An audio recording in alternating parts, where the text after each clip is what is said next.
2 a.m., 4 a.m. Blasting bands on a blue cassette. Blasting bands on a blue cassette. 2 a.m., 4 a.m. 2 a.m., 4 a.m. Hey everyone, today I wanted to kind of talk about speakers. I know it's probably the last thing that you think about when you're recording because you want all this gear, you want microphones. I think it's overlooked, and I think it's probably one of the most important things you can to do for yourself as a studio or producer. So my setup isn't necessarily modern. Maybe it is because I have ATCs, but I do rely on NS10s, which these are from, they made them in the 70s and 80s, 90s. I don't know when they stopped the production, but these NS10s have holes, which they have these screens that cover the front. I think those were considered, as you can tell, the Yamaha is meant for standing up this way. I think they were more consumer, possibly. And then if you get vintage ones that were made for studios, there won't be a hole there. And this Yamaha will be this way, which is meant for laying down on its side. Now, I had a choice between these ones and some really mint condition studio ones. And I gotta say, for whatever reason, I felt these sounded better. So I've stuck with these, and these are a little bit cheaper, not considered as vintage, but these are NS10s. I do have them on these ISO acoustics. I have them on both of these. And the reason I put those on the ISO acoustics is I did a test with a meter for loudness. And when I played my speakers at, let's say, 90 dBs of sound coming out off those, and then I put them on the ISO acoustics, and it went down to 83 dBs. So almost like 6 dBs of sound were vibrating from the speakers into whatever it was at the time in my console. As soon as I isolated them, I got this beautiful low end that was kind of in the middle. But I think that works for any speakers, or if you had some new Yamahas and you liked them, I really think it helps out and it decouples the sound from going into whatever it is they're sitting on. These are ATC 12s. They're considered probably the most affordable ATCs they make, but they're passive. They don't have the power amp in them, and these are close to 2,000. I was confident that I'd be able to get a power amp. So I have a vintage Yamaha power amp powering them. Those ATCs have to be powered at least 150 watts a side, so you don't want to underpower them. I think that's a mistake. And the NS10s are being powered on a Stewart power amp. That's called a Stewart World 250. That is an unknown power amp, but I've been using them for about 25 years. And a friend of mine that had sold me the gear for my first studio lived by those. He said, you know, you can't get a better power amp for NS10s. So one thing people will tell you about NS10s is that they feel like they're fatiguing. But when I run out of my NS10s out of those Stewarts, even though I probably had maybe 10 sets of NS10s my whole life, everyone always goes, God, your NS10s sound so good.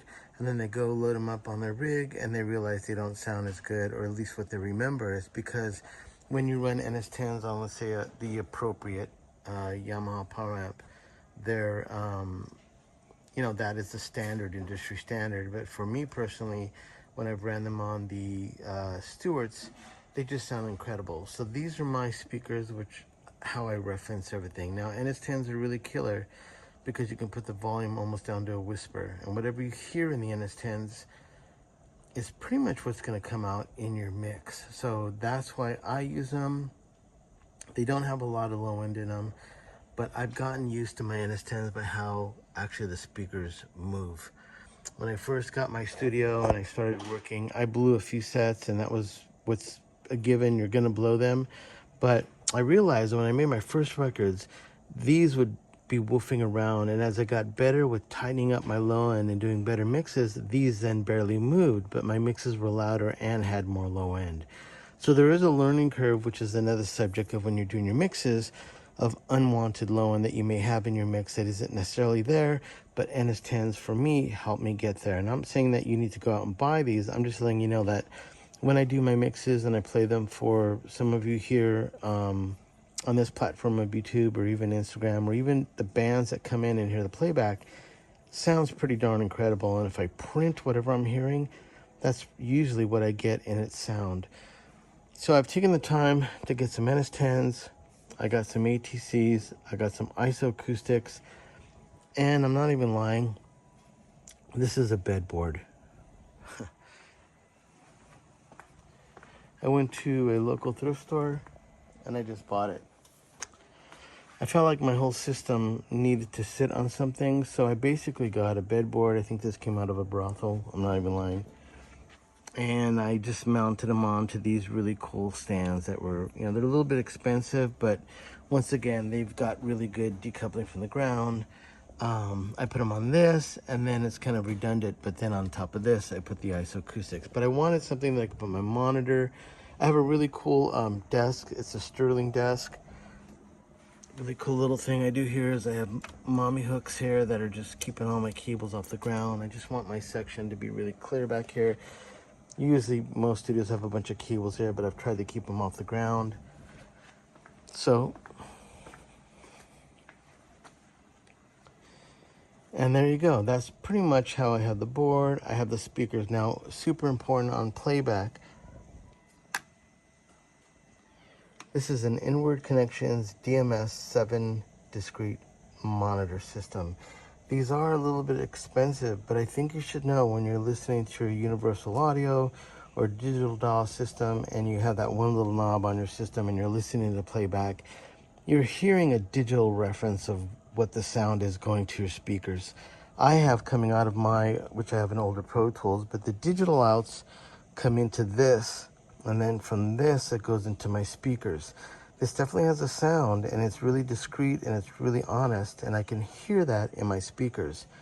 So if I print something, which I run this in analog, I print out of my Pro Tools going into this headphone, and because I want to make sure that whatever I'm capturing in my mix is exactly what I'm hearing, I then print off of this unit. So my speakers have a split that go out, and it also splits to this, and then it goes back into Pro Tools where I capture it. So I'm a believer in what I hear. I want to make sure I can capture it. Now they have just some different ones. If you want a really great non-coloring headphone amplifier and speaker system, a Coleman 1, 2, or 3, they get down to like $400 if you get a Coleman 1 or Coleman 2. But the 3s were the last one, and God rest his soul, he passed away.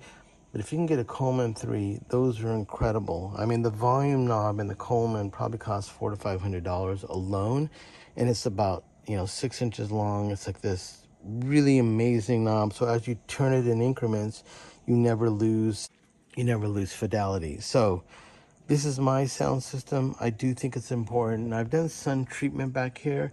I know you're not supposed to have your speakers against the wall and then not against the wall, but these racks over here, I move them a little bit closer over here when I'm mixing, and I even have a gobo that I can bring over here to kind of keep my listening environment the same. But so far, I've been really happy with it.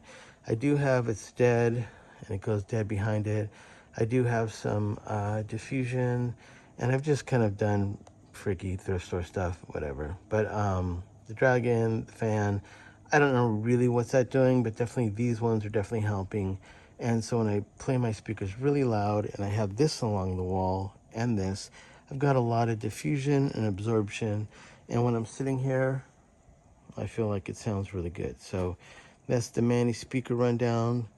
Power amps, Stewart power amp 250, a Yamaha. That is a Yamaha model P2201.